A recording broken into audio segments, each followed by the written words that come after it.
अब जहां पर रुख करते हैं रिनाला खुर्द का। स्पेशल ब्रांच की निशानदेही पर गैर कानूनी जखीरा अंदोजी, आटा, चावल, दालें और चीनी स्टॉक करने पर कार्रवाइयां की गईं। आपको एक अहम खबर से आगाह कर रहे हैं रिनाला खुर्द से।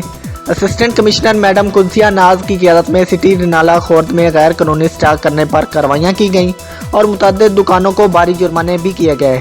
इसी हवाले से मज़ीद तफसीलात जानते हैं रिनाला खुर्द से अब्दुल रऊफ की इस रिपोर्ट में।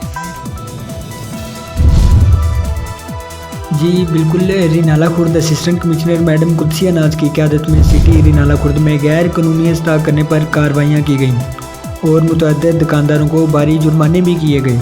असिस्टेंट कमिश्नर मैडम कुदसिया नाज का कहना है कि किसी भी दुकानदार को गैर कानूनी ज़ख़ीरा अंदोज़ी करने की हरगज़ इजाज़त नहीं दी जाएगी और खिलाफ वर्जी करने वाले के खिलाफ मुकदमात दर्ज करवाए जाएंगे और इनको भारी जुर्माने भी किए जाएंगे।